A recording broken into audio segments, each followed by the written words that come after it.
Hello, welcome to Postcards 30. This chinwag is dedicated to Dr. Johnson, the lexicographer, compiler of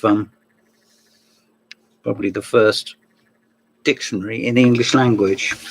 And since it's come under the heading of postcards, I thought I'd better show you a picture of the old boy.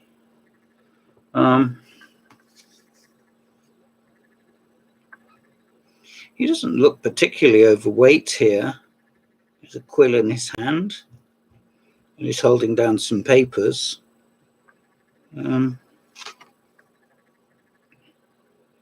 His dates are 1709 to 1784, and the picture is by Joshua Reynolds and was done when he was in his late 40s. So there we are.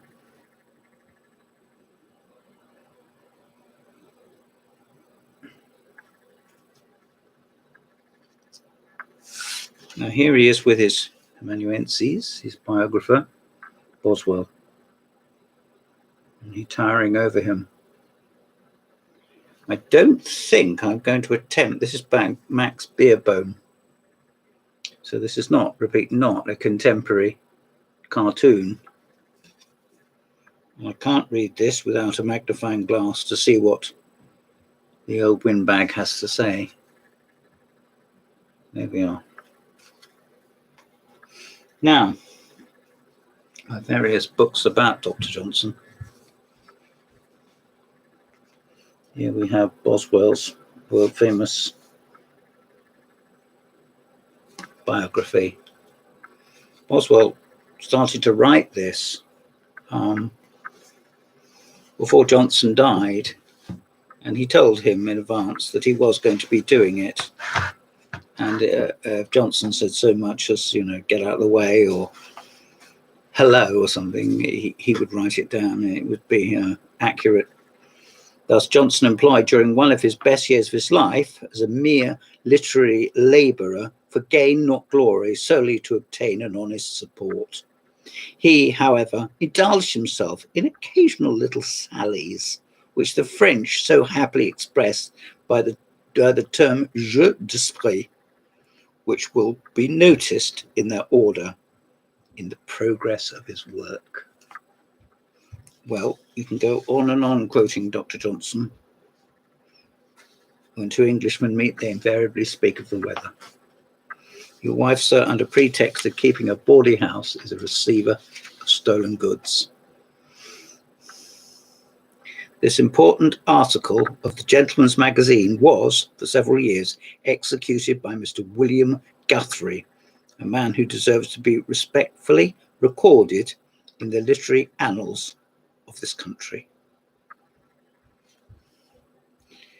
Johnson wrote poems, he wrote drama, and he wrote prayers, but he is only really known for his dictionary, isn't he? Exert thy powers, nor slacken in the course.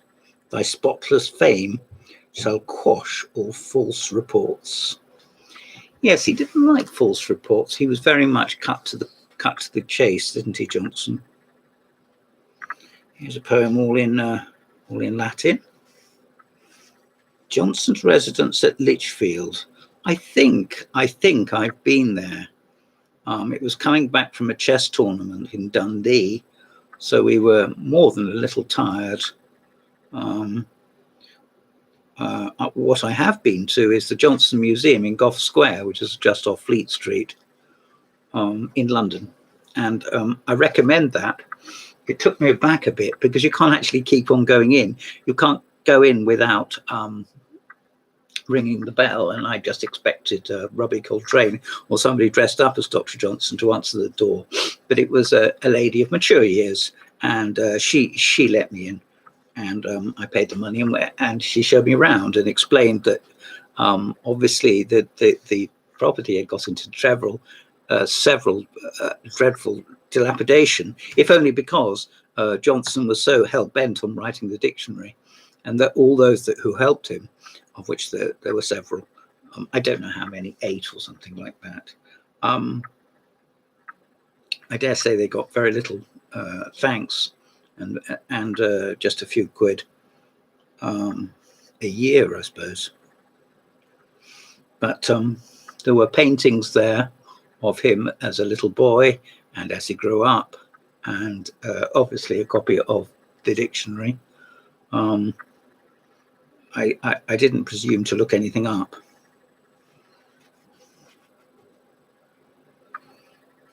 His tragedy being by his time, as he thought, completely finished and fit for the stage. There we are, I told you. He was very desirous that it should be brought forward. Mr. Peter Garrick, the Garrick Theatre, is still with us, presumably, that Johnson and he went together to Fountains Tavern. Yes, he loved to go to the pub, Patent E of Drury Lane Theatre, to have it acted at the house. But Mr. Fleetwood would not accept it, probably because it was not patronised by some man of high rank. And it was not until 1749 when his friend David Garrick was manager of that theatre. Right, so now you know, eh? Johnson was sort of famous for doing sort of eccentric things. I mean, he once put a potato in his mouth and it was too hot. He couldn't swallow, and he spat it out on his plate and turned to his fellow diner and said, "So only a fool would have swallowed that." So, considering Johnson's narrow circumstances in the early part of his life, and particularly at the interesting era of his launching into the ocean of London. And of course, I will not insult your intelligence by telling you what Dr. Johnson said about a man who is tired of London is tired of life. Ooh, just said it.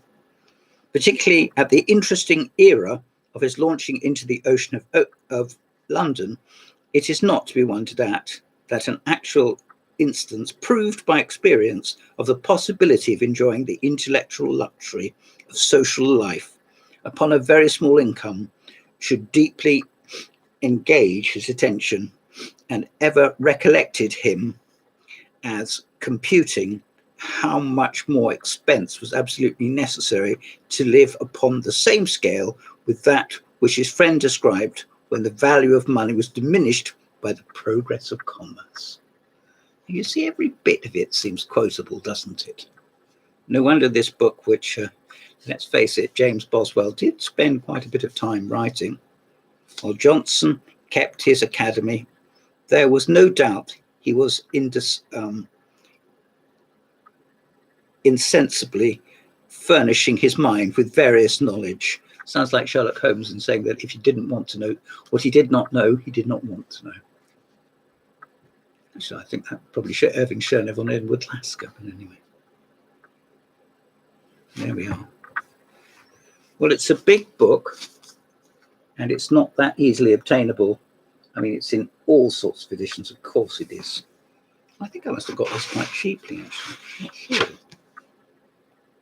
It doesn't say. Here we have a nice potted one, a shorter Boswell.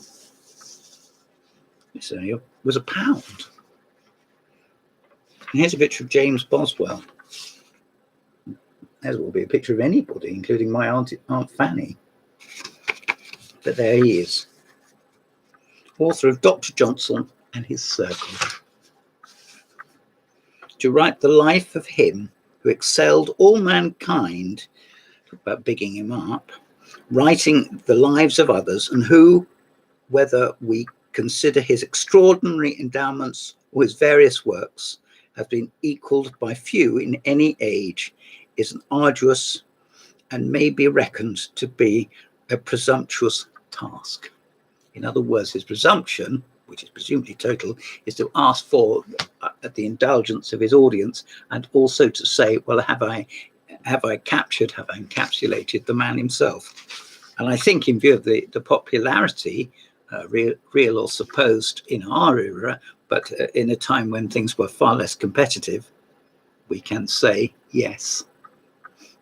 He did all he set out to do. It said he was born in Lichfield, and his initiation into the Christian church was not delayed. Of the power of memory, for which he was all his life eminent to a degree almost incredible. The following early instances were told in the presence of Lichfield, 1776, by his stepdaughter, Mrs. Lucy Porter, as related to her by his mother. When he was a child in petticoats. Yes, it's funny actually that as a child, I saw a picture of him in Gough Square, and he had massive, great, like I've got now, fat cheeks.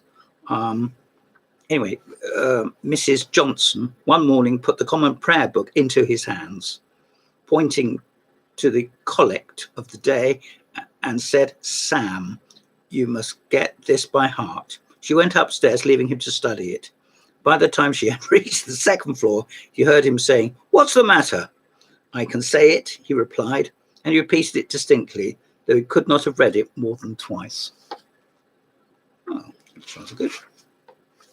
He remained all his life a fiercely religious man, even though he was a bit of a rogue. I'll just do a random reading. Dr. Johnson told us at tea, when some of Dr. Dodd's pious friends were trying to console him by saying he would going to leave a wretched world, he had honestly enough not to join in the cant. "No, no, it has been a very agreeable world to me," Johnson added. "I respect Dodd for thus speaking the truth, for, to be sure, he had several years' enjoyment of life, of great voluptuousness." Well, that's a good word, voluptuousness. Don't often see that in cold blood. He told us that Dodd's city friends stood by him so that £1,000 were ready to be given to the jailer who would let him escape. In other words, he had a few mates at court. That is the shorter Johnson, the shorter Boswell, and that is the longer. Now, this was quite a find. I got this in North Camp in a little rickety old shop that doesn't exist anymore. This is actually, presumably, a copy of the dictionary. It's printed by Milner and Southby, containing many additional words not to be met with in former pocket editions. Johnson's Dictionary of the English Language. There. I should perhaps have this bound. Bounds, please.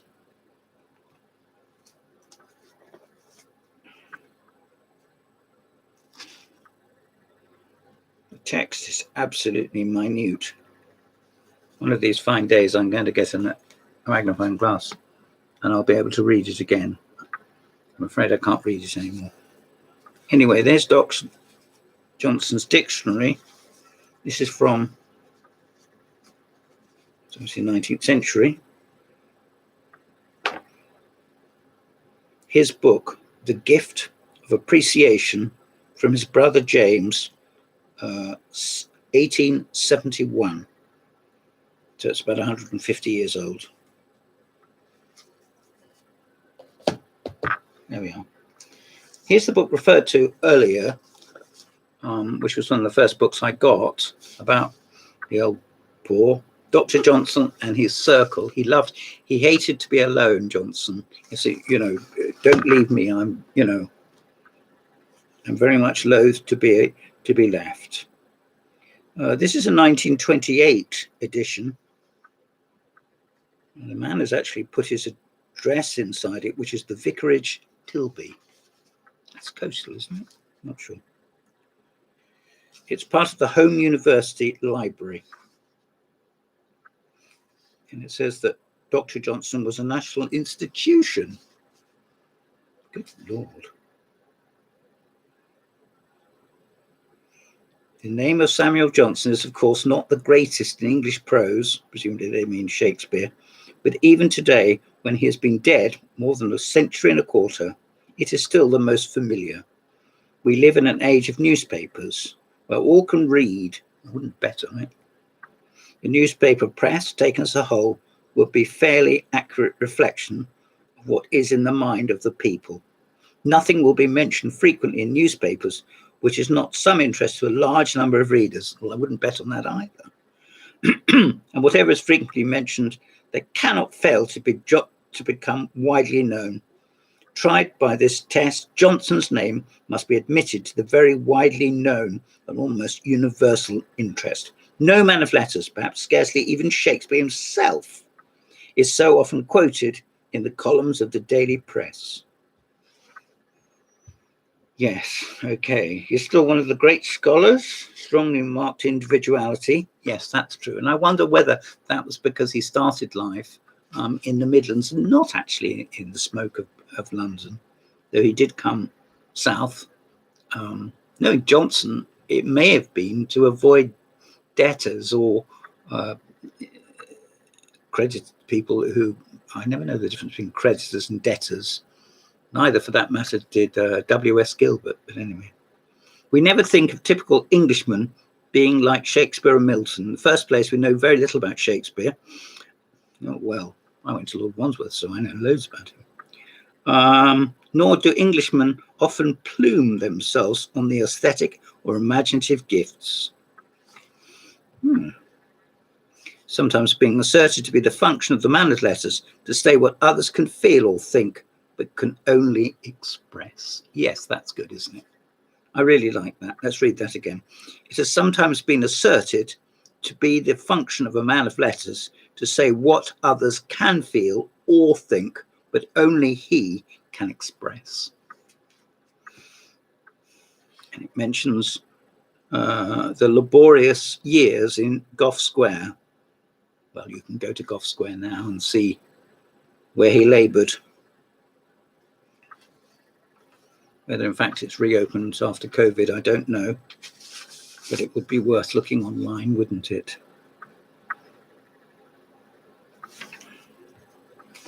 He never pretended to be superior to the pains or pleasures of the body, and never concealed his interest in the physical basis of life. No, he didn't. I don't think so. He wouldn't have been that disease, my life. That's quoting Pope. Boswell records him as saying, some people have a foolish way of not minding or pretending not to mind what they eat. For my part, I find my belly very studiously and very carefully, for I look upon it, and he that does not mind his belly will hardly mind anything else. In other words, where do you start and where do you finish? And I'm not going to recount that story I just said about the potato. Madam, I am now become a convert to your way of thinking. I'm convinced that all mankind are upon an equal footing. This is presumably his religious Christian thinking coming out. And to give you an unquestionable proof, madam, that I am in earnest, here is a very sensible, civil, well-behaved fellow citizen, your footman. I desire that he may be allowed to sit down and dine with us. Oh, how absolutely splendid. Pray, sir, Sir Johnson, how many opera girls may there be? He answered, about 80. Well then, sir, replied Johnson, you see there can be no more than 80 men of fashion who can do this. Heaven knows what that means. But anyway, most of these quotations are worth their weight in gold. He's not a supreme master of common sense. He is a supreme master of the language of common sense. Yes, I think Johnson did overstep the limit on occasion. Well, I've left my favourite, no, not necessarily the best, till last. This is by the late Frank Delaney. This is a walk to the Western Isles after Boswell and Johnson. And obviously it's impossible to go everywhere that Boswell and Johnson went. Just have a little drink.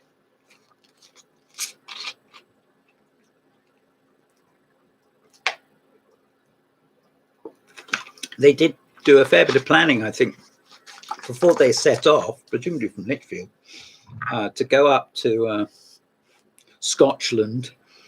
I'm not really sure where the Scottish border was then. In the ancient times, it stretched right down to Lancashire, which is unbelievable. But I do know that Johnson did himself no good on the trip, and they were giving out Poes with his face on it. Somebody said that. It's absolutely disgusting to think that someone shit on the top of Dr. Johnson. And such as the Giant's Causeway, which is worth seeing but not worth going to see, which I think is wonderful, because you do actually know what he means if you go around Wender Safari Park, which I'm sure you can't. I'm not sure you can do that anymore. I haven't heard about it. People used to have stickers, didn't they, in their back? I've seen the lines of long leaves and stuff like that. I don't know why I said that, actually. That'll be an edit. The Irish writer Frank Delaney set off to trace the footsteps because Johnson had irritated me for years. The Irish are a fair people. They never speak well of one another. Still rankled. Slowly, however, Delaney's irritation gave way to a feeling of deprivation. What a shame. At his own lack of knowledge of such a towering figure as Johnson. Well, the towering figure of Johnson inspired Frank Delaney to write what is, for me, one of the most enjoyable, I won't say best, books I've ever read. And it is it's a charming discourse. And it goes off on all sorts of tangents. But the thing which saves it, if indeed it needs to be saved, is it doesn't seem like padding, though it is irrelevant. He'll go off and talk about other writers. We might pause to consider battles such as Culloden, or hero worship such as people as Bonnie Prince Charlie. And then Frank comes back and talks about what Johnson and Boswell did, and how they were welcomed or not. Johnson told me with admirable fondness a little pleasing circumstance relative to his work.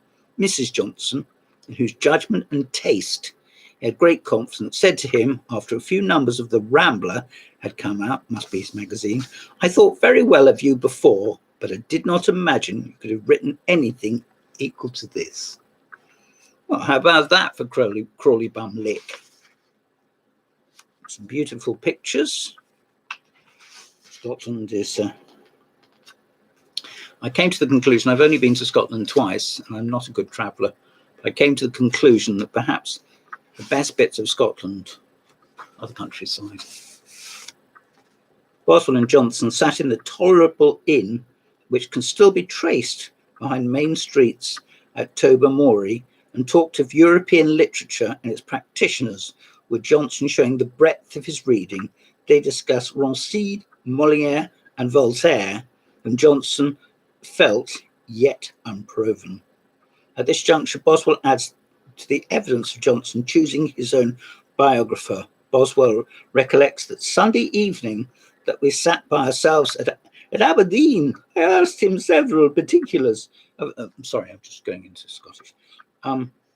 Several particulars of his early years, which he readily told me. I wrote them down before him.